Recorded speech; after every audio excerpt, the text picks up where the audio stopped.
안녕하세요. 그동안 제가 살아온 경험과 최근 들어 다시금 가족의 소중함을 느끼게 되는 일이 생겨서 이 모든 것들을 말하고 싶어 이렇게 사연을 쓰게 되었습니다. 저는 아버지 없이 자라왔어요. 어머니가 아주 젊었을 적에 저를 낳으셨고, 아버지 되는 사람은 어머니가 임신한 사실도 모른 채 헤어졌다고 합니다. 저희 어머니는 빼어난 미모에 집안까지 잘 살아 어머니가 살던 동네에서도 아주 유명했다고 합니다. 저희 외할아버지는 지금이야 은퇴하셨지만 어머니가 젊었을 적만 해도 규모 있는 기업을 운영하셨다고 해요. 그 당시에 여자는 대학보다는 시집이나 보낸다는 인식이 강했는데도 나름대로 의식이 깨어 있으신 외할아버지와 외할머니께서는 저희 어머니를 서울에 있는 대학까지 보내셨습니다. 꼭 깨어 있으셨던 것뿐만 아니라 어머니가 공부를 원체 잘했다고도 들었어요. 여자라고 대학에 안 보내기엔 아까울 만큼이요.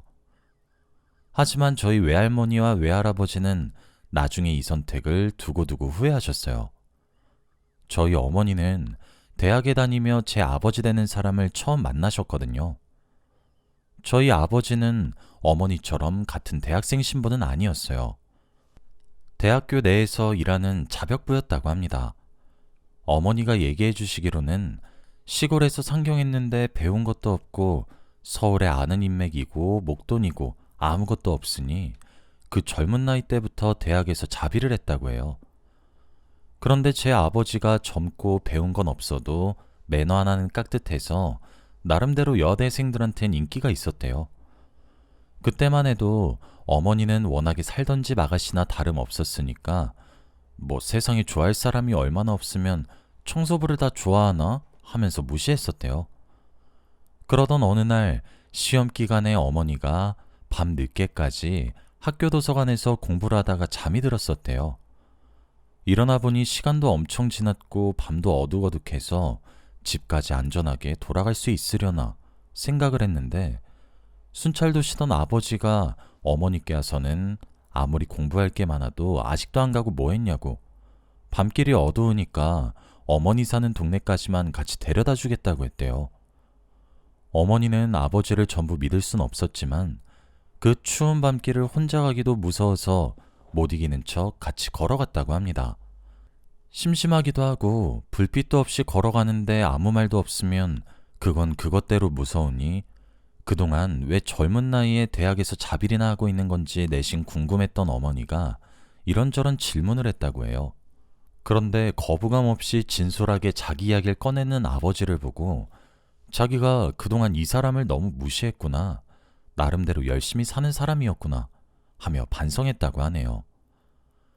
그 후로 밤에 집까지 데려다 준 것이 인연이 되어서 어머니는 학교에서 아버지를 만나면 인사도 하고 커피도 건네주면서 스스럼 없이 말도 붙이게 되었대요. 그렇게 시간을 보내다 보니 없던 감정도 생겨서 두 분은 연애를 시작했다고 합니다. 하지만 아버지가 갑작스럽게 어머니께 이별을 통보했다고 합니다. 자기는 열심히 일해서 성공해야만 하는데 어머니가 옆에 있으면 방해된다는 이유로요. 어머니는 그 말에 너무 큰 충격을 받아서 아버지를 잡을 마음조차 감히 품지 않았다고 해요. 그 후로 아버지는 아예 종적을 감췄고 어머니도 실연의 상처가 너무 컸던 탓인지 휴학을 하고 잠시 외할머니와 외할아버지가 계신 고향으로 돌아왔는데, 그때 이미 어머니 뱃속에 제가 있었습니다. 몸 상태가 이상하게 안 좋아서 의아했는데 알고 보니 임신이었죠. 배가 점점 불러오는 게 숨긴다고 숨겨지는 일도 아니라서 어머니의 임신 사실은 외할머니 외할아버지께도 금방 들통났습니다. 남부럽지 않게 잘 키운 데다 똑똑하기까지 한 딸이 갑자기 휴학하겠다며 집으로 내려온 것도 이상했는데 임신이라 하니 집안이 발칵 뒤집혔죠. 이게 무슨 일이냐며 아이 아빠는 누구냐고 당장 지우라고 난리도 아니었다고 합니다. 어머니도 아이를 혼자나 키울 수도 없고 아이가 생겼다는 사실을 아이 아빠에게 숨기는 것도 아니라고 생각해서 뒤늦게 아버지 행적을 쫓았지만 어디로 갔는지 도무지 알 수 없었다고 합니다. 아이도 가진 데다 부모님까지 닥달이니 심적으로나 신체적으로나 스트레스가 이만저만이 아니었던 어머니는 크게 몸살을 앓았다고 합니다. 정신이 혼미한 와중에도 뱃속에 있는 제 걱정부터 먼저 되었다고 해요. 혹시나 자기가 아파서 아이한테 악영향이 가는 건 아닌가 하고요. 그때 어머니는 어떻게든 아이를 낳아 혼자라도 키워내야겠다고 결심했다고 합니다. 크게 몸살을 앓고 자기한테 주어진 소중한 생명을 꼭 지켜내겠다는 생각이 강해졌대요. 외할머니와 외할아버지는 앞날 창창했던 딸이 갑자기 미혼모가 되니 분통해하고, 어머니는 그런 와중에도 먹을 거 잘 챙겨 먹고 마음을 굳게 먹었다고 합니다. 그런 상황 속에서 무사히 제가 태어났고, 막상 제가 태어나니 외할머니 외할아버지께서도 마음을 달리 먹으시고 저를 귀여해 주셨습니다. 하지만 손녀보다는 딸에 대한 사랑이 더 지극하셨던 건지 어머니께 차라리 저를 당신들 호적에 넣고 이런 일은 없었던 것처럼 과거는 잊고 아직 젊으니까 새 사람 만나서 살라고 권유했다 합니다. 외할아버지 사업도 아직 굳건하니 선자리는 아직 줄을 섰다고요. 눈 딱 감고 능력 있는 남자 만나 새삼 살라고 하시는 외할머니 외할아버지의 바람에도 불구하고 어머니는 그런 자기 부모님께 그럴 필요 없다고, 이 아이는 자기 아이고 자기가 끝까지 책임질 거라고, 어린 나이에 애 낳은 거 하나도 창피하지 않다고 당당히 맞섰습니다. 어머니의 결의 때문에 외조부들께서도 마음을 접을 수밖에 없었죠. 그렇게 저는 아버지의 존재를 느끼지 못한 채 자랐습니다. 어렸을 때는 아예 아버지란 개념이 없었어요. 학교에 들어가고 나서야 다른 아이들은 전부 있는데 나만 없는 거라고 생각하게 되었죠. 그래도 아버지가 없다는 사실이 저를 주눅들게 하진 않았습니다. 애당초 태어났을 때부터 없었던 존재라 그런지 상실감이나 외로움 같은 것도 안 느껴지더라고요. 그리고 제가 박탈감을 느끼게 하지 않으려고 어머니가 다방면에서 신경 써주셨거든요. 제가 초등학교 저학년 때만 해도 어머니는 주변에서 죄옹 권유를 많이 받았어요. 하지만 아직 제가 어린데 괜히 상처 주게 될까봐 싫다는 이유로 전부 거절하셨어요. 그러던 차에 외할아버지가 갑작스럽게 돌아가시는 일이 생겼습니다. 그동안 저희 가족의 생계를 홀로 책임지신 거나 다름없으신 외할아버지가 돌아가시니 회사를 이어받을 사람이 없어 지방가세가 기울기 시작했습니다. 어머니가 뒤늦게 회사 경영에 참여했지만 경영 수업이라고는 들은 적도 없으셨고, 이사진들도 이미 자기 좋을 대로 회사 방침을 이리저리 손댄 터라 회사 내에서 어머니는 말만 사장일 뿐 입지는 아주 좁았습니다. 그러던 차에 회사의 전무 한 분이 어머니의 오른팔이 되어 회사를 소생하는 데 힘써주셨다고 합니다. 무사히 회사의 재정이 안정화되었고 어머니는 고마운 마음 반, 회사의 어려움을 함께 헤쳐나갔다는 의리 반으로 그 전무와의 재혼을 결심하게 되었죠. 지금 생각해보면 그때쯤 외할아버지도 갑작스럽게 돌아가시고 원치 않는 회사 일로 바빠진 어머니가 제게도 소홀해지시면서 이런저런 우울증을 앓으셨던 것 같아요. 저 몰래 화장실에서 약을 드시는 모습을 몇 번 본 적이 있거든요. 그 당시 어머니 나이도 고작 30대였는데 어머니도 어딘가 의지할 구석이 필요했었던 것 같았습니다. 그래서 그 마음이 재혼으로 나타난 게 아닌가 싶어요. 처음 양아버지가 제게 인사하던 때가 기억이 납니다. 아직 어린 제게 꽃다발과 초콜릿을 주면서 앞으로 잘 부탁한다고 했었죠. 저는 그 사람이 새아버지가 되는 줄도 모르고 마냥 웃으며 좋아했었어요. 새아버지와 어머니는 다행히 두 분이서 행복해 하시는 것 같아 보였어요. 어머니는 알게 모르게 마음속에 상처가 많은데 새아버지가 나름대로 그 상처를 잘 치료해 주는구나, 그렇게 생각했습니다. 사실은 정반대였지만요. 새아버지는 결혼하고 얼마간은 겉으로만 봐도 정말 좋은 사람이었어요. 밖이나 어디 다른 모임에서는 늘 어머니와 제게 따뜻한 미소를 보내시고 챙겨주시는 모습을 많이 보이셨거든요. 하지만 그것도 잠시, 집에 돌아오면 굉장히 폭력적으로 변했습니다. 하루는 갑자기 제 행동 거지가 마음에 안 든다고 도자기 시계를 집어던졌는데 그 시계가 부서지면서 튄 파편 때문에 발등에 입은 상처가 아직 흉터로 남아 있어요. 어머니는 그럴 때마다 저를 안고 다 자기 탓이라며 미안하다고 하염없이 우셨어요. 나중에 들은 이야기인데 어머니께서는 새아버지의 본 모습을 알고 하루에도 몇 번이나 이혼 생각이 간절하셨지만 재혼 후 외할아버지 회사의 경영권을 일임하고 새아버지에게만 기대어 사는 처지였기 때문에 앞으로 제 앞날을 생각해서라도 차마 입이 떨어지지 않았다고 해요. 처음 전무와 재혼한다는 소식을 전해 듣고 누구보다 좋아하셨던 외할머니께서도 어머니가 스트레스로 점점 야위어 가시는 걸 보고 나서야 자신이 잘못 생각했고 전무에게 단단히 속았구나 깨달으셨다고 해요. 새아버지의 사람 좋은 웃음이나 책임감 있어 보였던 태도는 다 가식이고 실상은 어머니의 경영권을 노리고 접근한 거였죠. 덕분에 제 청소년기는 암흑이나 다름없었습니다. 우울해하시는 어머니는 집에만 들어오면 폭력적으로 변하는 새아버지 때문에 저라도 정신 바짝 차리고 심신이 약해진 어머니를 챙겨야겠다 생각했었죠.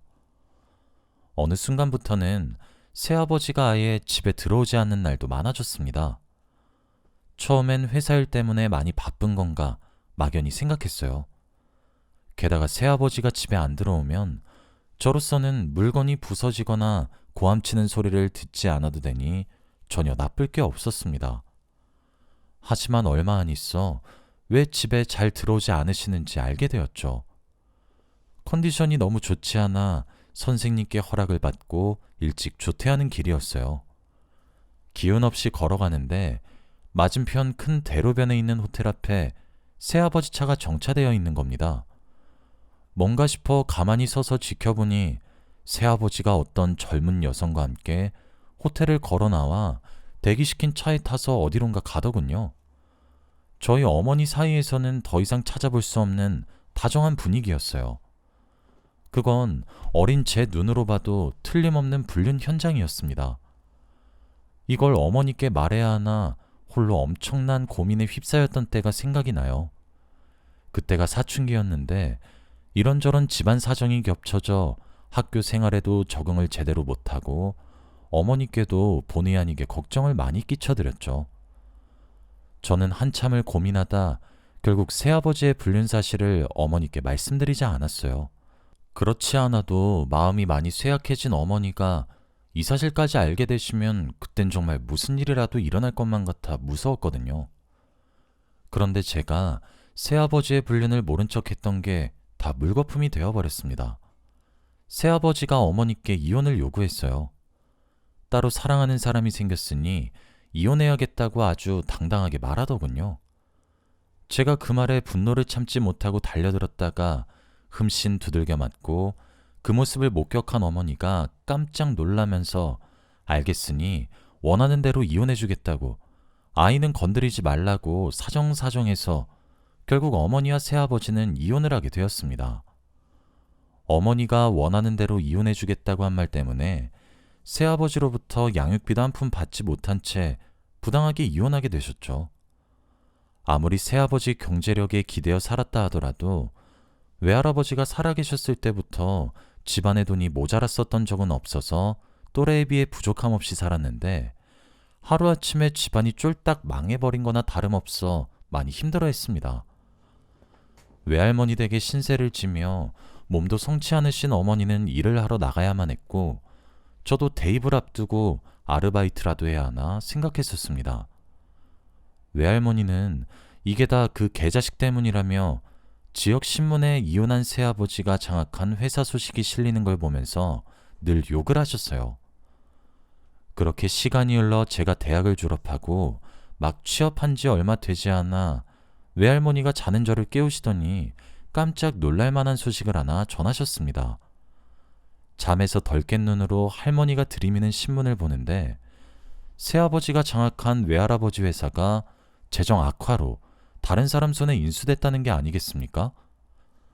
외할아버지 회사의 새로운 사장이 된 사람에 대해 자수성가형 기업가라며 간략한 소개와 사진이 실려 있더군요. 마침 일에서 돌아오신 어머니께 신문을 보여드리며 드디어 새아버지가 천벌받았다며 꼴 좋다고 통쾌해하는데 어머니는 못 볼 거라도 본 사람처럼 깜짝 놀라면서 신문을 떨어뜨리고 바들바들 떠시면서 손으로 입을 막으시더군요. 어머니의 돌발 행동에 왜 그러냐고 다급하게 물으니 어머니는 더듬거리는 목소리로 제게 말씀하셨습니다. 그 사람, 신문에 실린 새로운 사장이란 사람이 네 아버지야. 틀림없어. 이름도 얼굴도 똑같아. 어머니의 입에서 나온 말씀은 정말 충격적이었습니다. 그동안 존재도 모르고 살아온 아버지가 외할아버지 회사를 인수했다뇨. 이런 우연이 있을 수 있나요? 한동안 놀란 가슴을 진정시키던 어머니는 본인이 직접 회사로 찾아가 제 친아버지를 만나봐야겠다고 하셨습니다. 제가 조금만 더 깊게 생각해봐도 늦지 않다고 말렸지만 어머니는 단호했어요. 네가 원하든 원치 않든 그 사람이 네 친아빠야. 그 사람도 자기 아이가 어딘가에 살아 숨쉬고 있다는 걸 알 권리가 있어. 어머니의 말에 틀린 점은 없어서 저도 별 수 없이 어머니와 함께 동행해 제 친아버지란 사람을 찾아갔습니다. 무슨 귀신 신나라 까먹는 소리냐며 따로 약속도 없이 어딜 사장님을 함부로 뵈러 하냐며 저지당할 줄 알았는데 경비원들은 의외로 순순히 비켜주더군요. 그렇게 들어간 사장실에는 제 친아버지란 사람이 앉아 있었습니다. 그 사람은 당황한 기색이라고는 없어 보였어요. 덤덤하게 말하더군요. 내가 부르려 했는데 이거 한 발 늦었군. 그 말에 어머니와 저 둘 다 놀랐어요. 그 사람은 어머니를 기억하는 눈치였죠. 자기를 기억하고 있느냐는 어머니의 물음에 아버지는 그렇다고 그동안 일부러 당신을 찾았다고 말하더군요. 그러면서 제 쪽을 보더니 당신은 이미 결혼해서 아이가 있는 거냐고 어머니께 반문했습니다. 어머니는 제 손을 힘줘서 세게 한번 꽉 잡고는 말했어요. 이 아이, 당신 아이야. 친아버지라는 사람은 눈이 휘둥그레해서는 제게 가까이 다가왔죠. 그리고 저와 어머니를 소파에 앉힌 후 그간의 이야기를 전부 전해 듣기 시작했습니다. 어머니가 혼자 아이를 낳아 기를 결심을 했고 그렇게 키운 게 저라는 사실을 알고 눈물을 조금 훔치더군요. 어머니가 원망이 담긴 목소리로 그동안 어디 있었던 거냐고 아이가 생길 거 알았을 때 알리려고 했지만 이미 떠나고 찾을 수 없었다고 말했습니다. 어머니의 말을 모두 전해 들은 아버지가 어두워진 표정으로 미안하다고 그동안 성공하기 위해 이곳저곳 돌아다니면서 돈을 벌기 위해 온갖 일을 다 했대요. 시간이 조금 지나서는 그렇게 쌓은 인맥으로 여기저기서 도움을 받아 사업을 작게 시작했고 운 좋게 그 사업이 이렇게 커져서 남부럽지 않게 살 수 있게 되었다고요. 하지만 그때까지도 어머니를 생각하는 순정은 여전했어서 뒤늦게 어머니의 소재를 찾았지만 그 과정에서 저희 어머니의 아버지가 운영하시던 회사가 부당하게 다른 사람 손에 넘어갔던 걸 알고 일부러 인수를 추진했다고 합니다. 회사는 당신에게 돌려줄 거야. 그러려고 인수했던 거야. 당신이 받지 않을 거라면 이 아이한테 주겠어. 어쨌든 피로 이어진 내 딸이잖아. 저희 세 가족은 그렇게 재회하게 되었습니다. 어머니 역시 첫사랑이었던 아버지에 대한 그리움과 미련을 완전히 버리지는 못하신 거였는지 제 친아버지와 어머니는 새롭게 살림을 합치셨어요. 회사는 제가 원하지 않아 전문 경영인을 새로 고용했고 저는 아버지로부터 회사 지분만 받았습니다. 그렇게 오랜 시간을 떨어져 있었고 저는 사실 태어나서 처음 만나는 친아버지인데 어쩐지 이제서야 모든 게 제자리로 돌아왔다는 생각이 들더라고요. 그간의 사정을 전부 전해 들으신 외할머니도 쉼없이 우시면서 늦게나마 가족이 모여서 다행이라며 그동안 고생 많았다며 저희를 독려하셨어요. 친아버지는 돌고 돌아 저희에게 온 만큼 어머니와 제게 극진히 잘하려고 노력합니다. 아버지도 본인이 딸이 있었다는 걸 몇십 년간 모르고 있었던지라 늘 조심하고 제 눈치를 보지만 피는 못 속이는지 입마시며 버르시며 개그 코드까지 저 아주 복사라도 한 듯 똑같았어요. 엄마랑은 달라서 대체 어디서 물려받은 취향인가 싶었는데 전부 아버지 유전이었나 봅니다. 저희 가족은 이렇게 다시 모인 뒤로 별탈 없이 지금까지 잘 지내고 있어요. 어렵게 모인 가족이니만큼 앞으로 더욱 서로 아끼며 행복하게 살아가려고 해요. 여러분들도 곁에 계신 가족과 함께 늘 행복하시기만을 바랍니다. 제 긴 사연 들어주셔서 감사합니다.